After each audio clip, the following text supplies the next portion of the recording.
What's up everybody, we are back. So for today's video what we're going to be doing is we're going to be installing these sway bars. So I got the front sway bar off of 05-06 and then the rear sway bar, which is Eibach.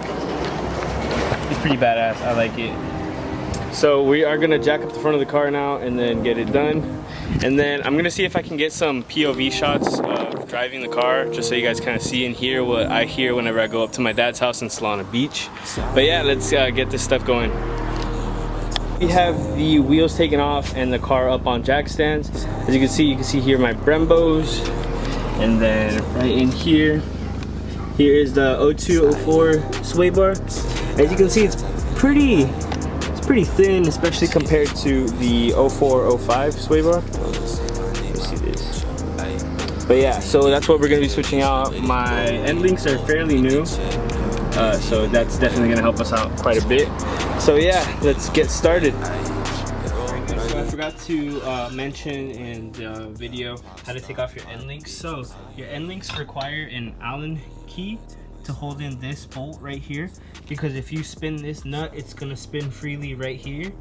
So you have to hold this down and then use a wrench to break this and then continue to loosen it up. But it's the same process for the front and the rears.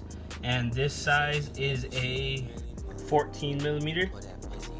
But then you'll need, like I said, you'll need a wrench. I just grabbed this to just be safe and make sure I told you guys the right size. But yeah, it's the same process for the front and the rear.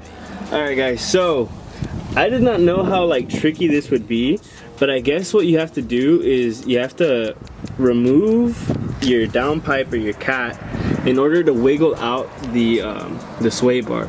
So you're gonna disconnect. I disconnected both because I didn't want to ruin any of my O2 sensors.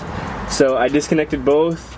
And then these brackets that hold it up, they are 14mm. Your end links are going to be different because I have aftermarket ones, so they were 17mm to take them off. So yeah, so just take off your donut gasket, or not donut gasket, take off your downpipe or catalytic converter, whatever you have, and then that'll give you some more leeway to push this out. So we'll compare the sizes of the front sway bars right now.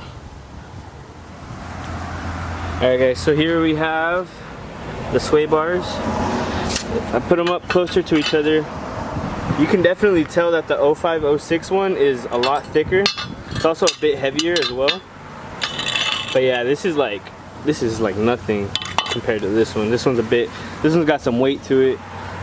So I just test fitted the bracket from the 02-04, and it does seem to fit perfectly fine with the 05-06 bushing. So if you're looking to do it and the one that you buy comes with the OEM bushings, then you should be chilling. But yeah, so all I gotta do now is take off the end links off of the front since they're brand new, and I'm gonna reuse those. Over there, so I'm just gonna record with my phone. So now we got the 05-06 one ready to go. So basically I have to maneuver it through this gap right here. You can kind of move the mid pipe since you have it unbolted, and so then you'll be able to wiggle it in. Put on the brackets first, and then put in the end links in their desired location, and then we should be good with the front. So yeah, basically just do the reverse of taking it off. Alright, so we got all the front stuff back up and bolted on, and don't forget to plug in your O2 sensors too. So now we are going to move on to the rear. So I got the rear jacked up. Just going to do a quick little visual. So as you can see, or probably can't see because it's pretty dark in here, the rear one is pretty freaking thin. It's definitely not ideal for most track or even spirited driving stuff, so we're gonna thicken it up a little bit with the Eibach rear sway bar. It's 25mm, so let's get started. Alrighty guys, so I have the end links basically loosened up now. So what you're gonna need is a 5mm Allen key, and then a 14mm wrench in order to take them off, because these are basically super old. I don't know where it went, but they're super old.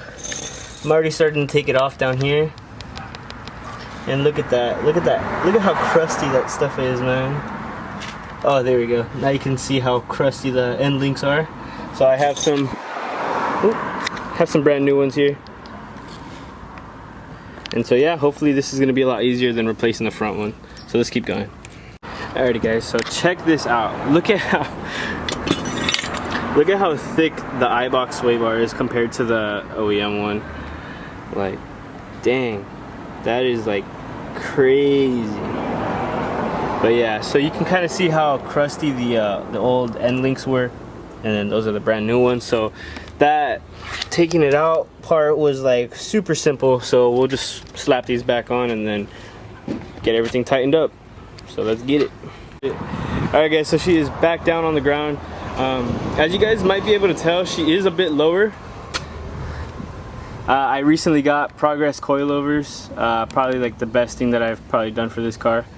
But yeah, that's my favorite thing that I've done. I've lowered it. It's about like a finger gap in the rear, but I'm just waiting for everything to settle since I just dropped it down. But yeah, I'll see if I can get some back road footage for you guys. So yeah, if not, I'll catch you guys in the next one. Bada bing, bada boom. Hopefully this does pretty good for the vlog, so let's get it.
Alrighty guys, so just to recap everything that I've done, I've replaced the front and rear sway bars with both 25mm. The front is from an OEM Type S from the 05-06 year, and then the rear is an Eibach sway bar.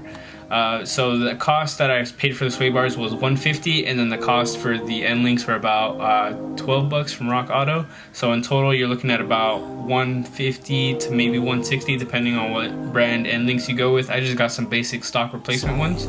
But yeah, straight out of the gate, it felt way better than OEM because I've never been able to hit VTEC and keep speed going through a corner like I have now with these new sway bars because the car leans way less.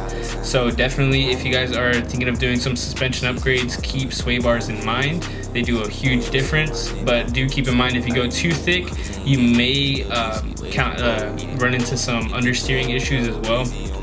But other than that, they're a really good upgrade, and especially coilovers.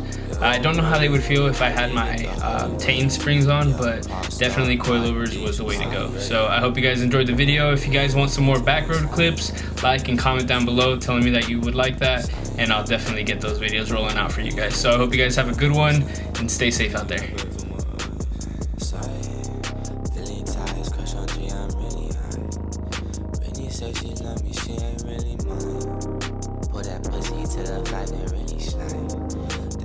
Feelings, bitch, I got a chrome heart. Yeah, be long, sorry. I'm outside right now, where you at? Yeah, I'm outside right now, where you at? Hey, side, 40 revs on my side. Papa being impressed, decline. Swear I do my night. Shawty, you'll be fine. Draw that cash up, it look like it's flying. Put it right back to my side.